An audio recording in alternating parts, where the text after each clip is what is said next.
नरेंद्र दामोदर दास मोदी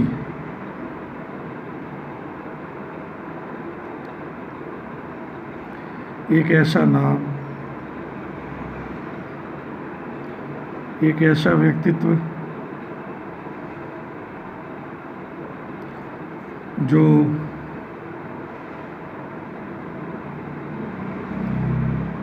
बड़ी देर बाद ऐसा कोई व्यक्तित्व आए राजनीति में प्रधानमंत्री पद के स्तर पे कि सीधा जिसके नाम पर वोट पड़ती है या विरोध होता है, दोनों बात।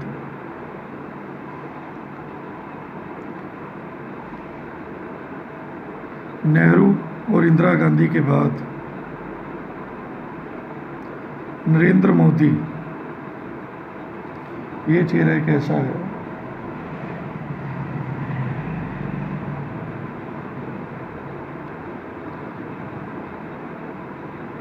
ना केवल जिस व्यक्ति के नाम पर और काम पर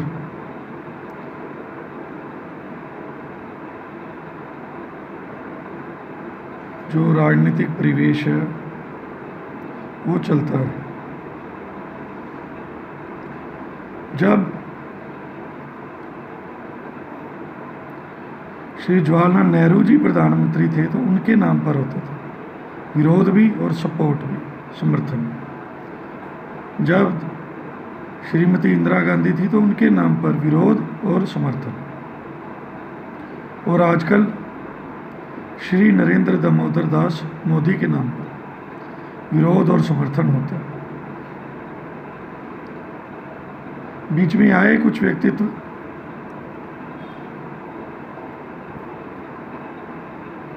लेकिन वो इतना कोई दीर्घकालिक नहीं कर पाए अलग अलग कारणों से। मान लो श्री राजीव गांधी जी का देखा जाए तो 84 में उनके आने का कारण कुछ और था, जो उनके माता जी गए थे। उसके बाद अगली टर्म में वो फिर ज़्यादा रह नहीं पाए, वो फिर पद पर रहते हुए एक षड्यंत्र का शिकार हो गए।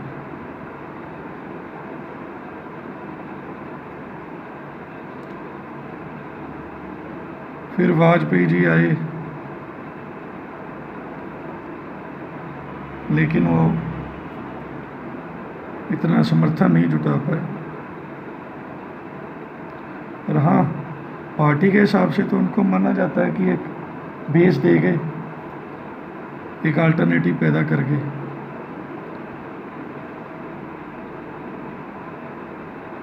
नहीं तो कांग्रेस पार्टी के सामने कोई और ऐसा दल राष्ट्रीय स्तर पे जिसकी हर गांव जिले तक पहुंचो है नहीं। एक कॉमरेड विचारधारा है लेकिन वो बंटी हुई है आपस में, और अब इतना रहा भी नहीं, किसी टाइम पे बहुत बोलबाला था।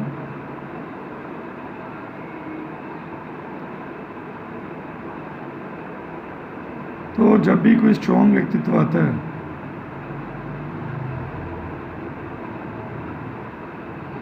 तो वो अपनी पहचान तो इतिहास में छोड़ ही जाता है।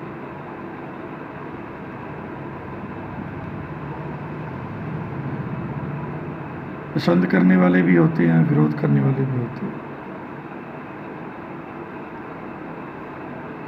क्योंकि जो भी इन पदों पर बैठता है कोई भी 100% वोट लेके तो आता नहीं, मैक्सिमम वोट से आया होता है, चाहे अपने दल का हो चाहे समर्थन से हो।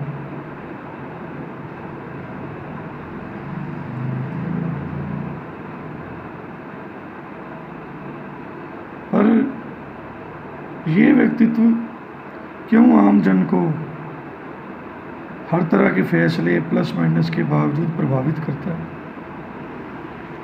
ये एक विचार का विषय जरूर है।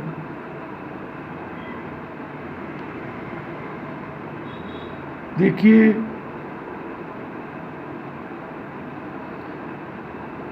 जिनकी बैकग्राउंड परिवेश हो, पारिवारिक पृष्ठभूमि हो, उनके पहले बुजुर्ग ने जो मेहनत की होती है उसका लाभ आने वालों को मिलता ही है कि उच्च पदों पर शीघ्र पहुंच जाते हैं।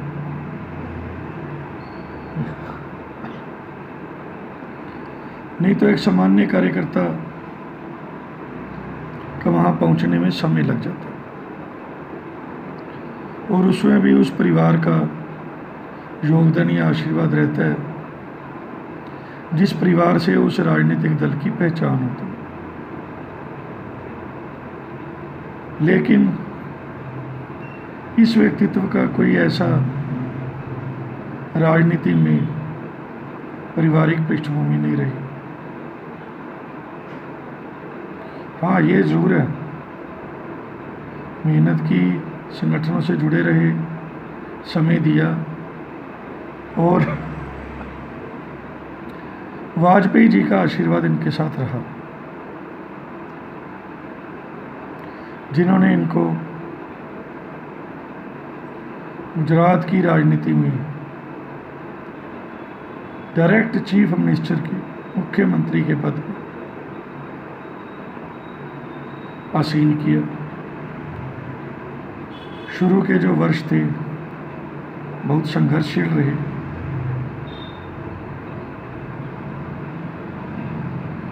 क्योंकि ऐसे जब किसी को पद मिलता है ना,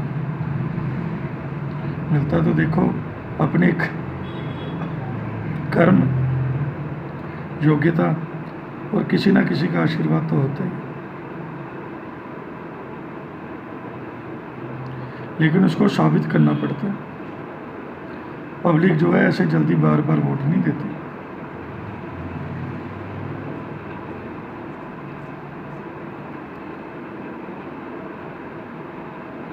तो ठीक है, इन्होंने अपने हिसाब से नीतियां लागू की और गुजरात में भी लगातार जीतते रहे जब तक वहाँ रहे। उसके बाद भाजपा में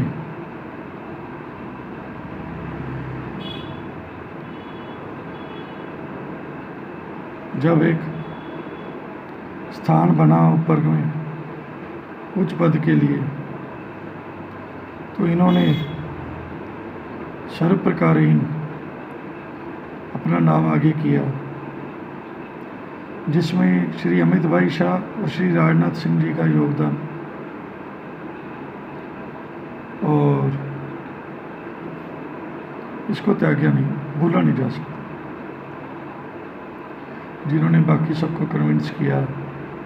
उस समय की जो शीर्ष नेतृत्व था और दूसरे संगठनों को भी, जो सहयोगी संगठन है भाजपा।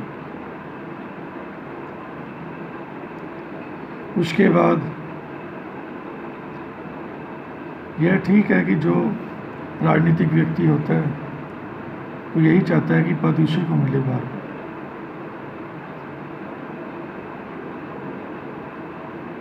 तो अब 2 बार तो पूर्ण बहुमत से आए, इस बार कम रह गए, तीसरी टर्म थी, लेकिन सहयोगियों के साथ वो संख्या बल पा लिया कि अभी सरकार जो है इन्हीं की चल रही। उसमें जो इनकी कुछ महत्वपूर्ण योजनाएं हैं ना, जो एक इस विचारधारा की, जो संघ से भी प्रभावित विचारधारा की अंत्योदय, उसमें काफ़ी पारदर्शिता आई है। खासकर जो डायरेक्ट बेनिफिट ट्रांसफ़र होता है कई योजनाओं, और सेंट्रल स्कीम्स का जो ऑनलाइन प्रगति के हिसाब से पूरा ध्यान रखा जाता है। डायरेक्ट जो डीसी कलेक्टर के स्तर पर या उससे भी नीचे जाता होगा, तो एक तो ये देखो, जो एक बार सिस्टम बन जाता है ना, वो ज़्यादातर चलता ही रहता है। तो ये देश के लिए एक अच्छा सिस्टम पैदा हो गया। दूसरा, एक सशक्त नेतृत्व आने से विदेश नीति जो है ना, उसमें ये बदलाव आया कि ये पूरी ताकत से जब विदेशी नेताओं को मिलते हैं और अपना पक्ष रखते हैं, तो वो ना केवल सुनते हैं बल्कि उनको चाहे अनचाहे मानना भी पड़ता है।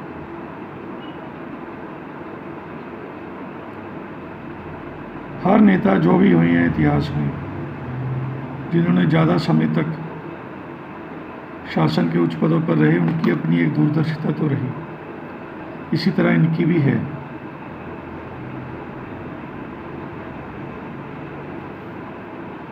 आने वाले समय में जो होगा सो होगा, लेकिन देखिए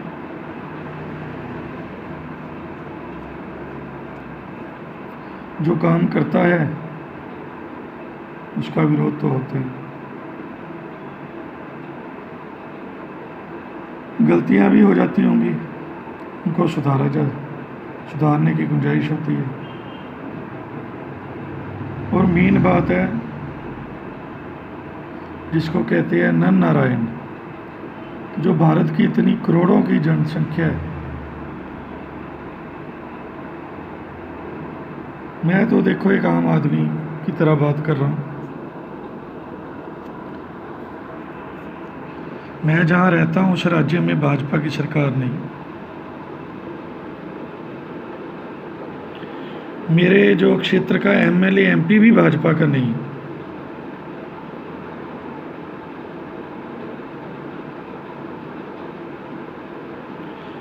क्योंकि यहाँ वो लीडरशिप ही नहीं है इस तरह की, जो कर्मठ कर्मशील इमेज हो। मतलब मेरे जैसे तो ये जो सिस्टम में बड़े हुए हैं ना, करप्शन वाले सिस्टम में, तो ये पता क्या सोचते हैं कि नेता अगर खाता है तो उतना ही खाए जिसमें हमारा काम भी पब्लिक का भी करे।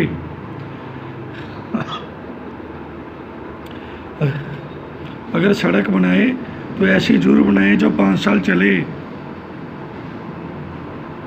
इस तरह की सोच।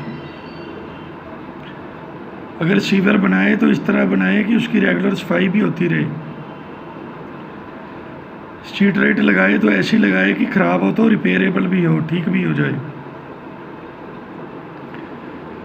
प्रमाण पत्र वगैरह के जो डिपार्टमेंट हैं, रजिस्ट्रियों के डिपार्टमेंट हैं, अगर वो जल्दी से काम करने का शुल्क भी लें अपनी, जिसको आम भाषा में रिश्वत कहा जाता है,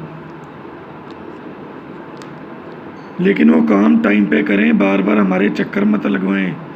क्योंकि हम लोग जो हैं, जो सैलरी क्लास है, मिडिल क्लास है या छोटे दुकानदार हैं, हमने रोज़ कमाना है, रोज़ खर्चा करना है।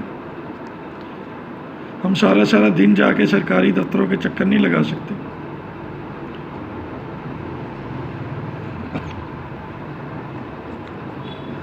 तो लोकल लेवल पे तो हमें ये होता है कि ऐसा जो व्यक्ति कर सके मदद, उसी को जिताया जाता है।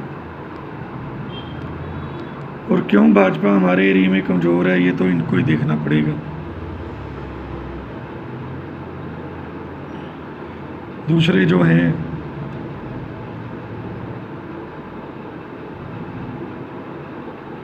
वो काम तो आपस में रेस लगी होती है, कंपटीशन होता है। काफ़ी देर पहले 1-2 जीते भी थे भाजपा के, लेकिन उसके बाद नहीं जीते।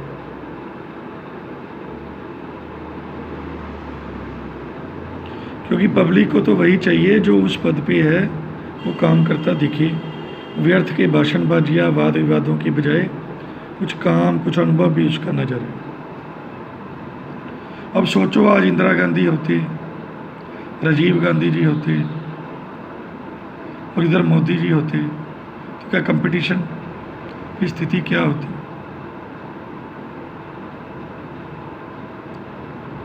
वो चेहरा सामने ऐसा सशक्त होगा जब कभी होगा, कोई अनुभव ही आएगा। तभी पब्लिक की वेव चेंज होगी। या कोई मेजर अगर ऐसा असंतोष फैलेगा जिसके कारण पब्लिक पर मार पड़ेगी सीधी उनके जीवन पर, तब नेशनल लेवल पे चेहरा चेंज होगा। क्योंकि इनका नेतृत्व में तो 2-3 चेहरे आगे तैयार हैं।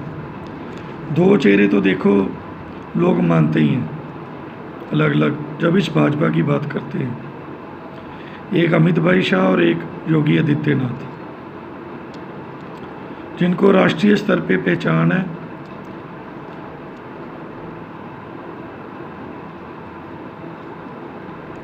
वो ठीक है कि अपने अपने अनुभव के हिसाब से अमित भाई शाह का अनुभव बहुत ज़्यादा है राजनीति का, पर मतलब इनकी अगली पीढ़ियां तैयार हो रही हैं। किसी भी नेतृत्व के लिए ये भी बड़ा जरूरी होता है कि आने वाला नेतृत्व भी स्ट्रॉन्ग हो, सशक्त हो। चमचों को या परिवार को बिठा दो लेकिन वो इतने सशक्त ना हो तो जो राजनीतिक दल है वो काफ़ी पीछे चला जाता है।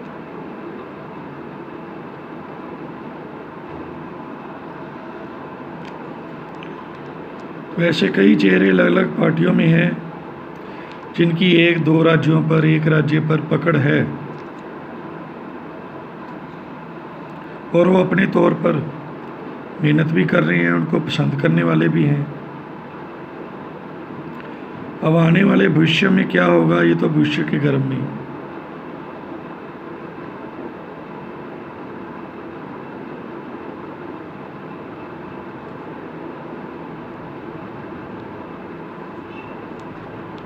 तो ये कुछ विचार थे। अब उनका व्यक्तिगत स्टाइल ऑफ पॉलिटिक्स कैसा है, भाजपा वाला है या जो है, इस पे तो कई विचार हैं। जिन पे आरोप लगता है वो शामिल हो जाते हैं भाजपा में, ये भी लोग कहते हैं। क्योंकि देखिए ये तो होता ही है, जब मान लो किसी की सोच है, मान लो श्री राहुल गांधी जी की सोच है वो प्रधानमंत्री बने और वो अपने स्टाइल से कुछ चेंज करना चाहते हैं सिस्टम में, जिसके कारण इंडिया अलायंस भी बना। तो सबसे पहले जरूरी है सत्ता में आना। जब तक पावर नहीं होगी तो पावर टू चेंज कैसे आएगी आपके पास? तो जिसके पास पावर टू चेंज आएगी वो तो अपनी विज़न और अपनी राजनीतिक महत्वाकांक्षा और अपने पर्सनल एक अच्छा इतिहास भविष्य के लिए बनाने के लिए और अपनी सोच के हिसाब से, हर आदमी पब्लिक का भी भला सोचता ही है, कुछ ना कुछ तो सोचता ही है। अब उसका प्रभाव थोड़ा होता है, ज़्यादा होता है, ये तो भविष्य बताता ही है हर योजना का। अब जैसे छोटी सी इलेक्ट्रोल बॉन्ड योजना आई थी तो पब्लिकली तो लग रहा था कि चलो अच्छा है, जो बड़े बड़े इंडस्ट्रीज़ वाले देते हैं ब्लैक मनी, उसकी जगह वाइट में तो दे रहे हैं। लेकिन उस योजना को सुप्रीम कोर्ट ने खारिज किया। उसके भी अपने कारण रहे होंगे निश्चित तौर पे।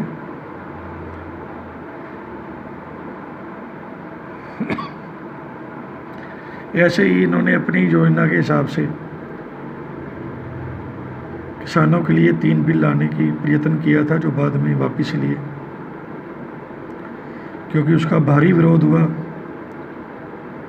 और विरोध ही नहीं हुआ, उसका अभी तक असर है भाजपा पे।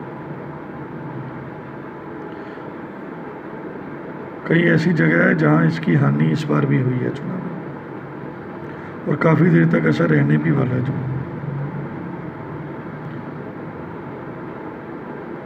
क्योंकि वो संघर्ष बहुत लंबा चला।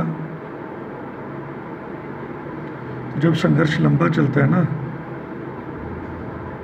तो उसका प्रभाव उससे भी ज़्यादा से ज़्यादा देर तक रहता है, ज़्यादा देर तक। देखिए जो भी संघर्ष चलता है ठीक है, जो विरोधी दल होते हैं उनका समर्थन तो होता ही है, हर जगह होता है। निष्पक्ष रूप से ही राय रखनी चाहिए जब हम रखें।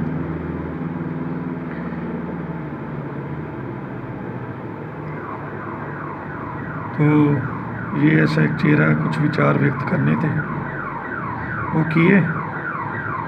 बाकी जनता के हाथ में कि आगे इनका राजनीतिक विषय या भाजपा का क्या होगा, ये पब्लिक के हाथ में 100%।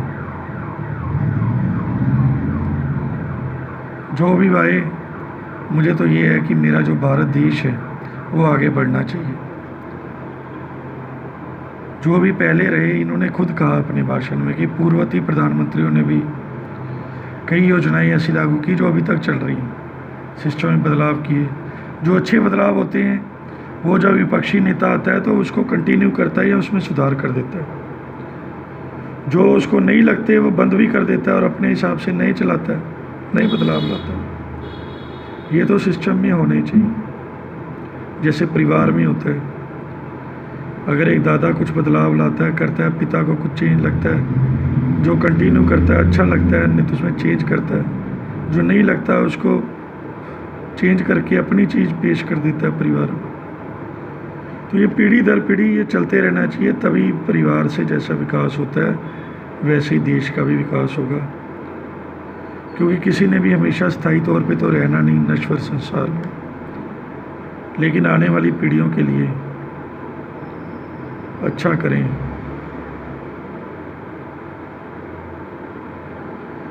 और संविधान के दायरे में रहते हुए करते रहें, तभी वो लॉन्ग टर्म चलता है। नहीं तो जब सत्ता आ जाती है तो विपक्ष की जब सरकार आती है, जो उस समय विपक्ष होता है, तो वो फिर उसको अपने हिसाब से या संविधान के हिसाब से बदल देता है और अपनी ओर से फिर बेटर करता है। तो ठीक है, पूरे भारतवर्ष को शुभकामनाएं, भारतवासियों को शुभकामनाएं कि हमेशा भारत आगे बढ़ता रहे। जय हिंद।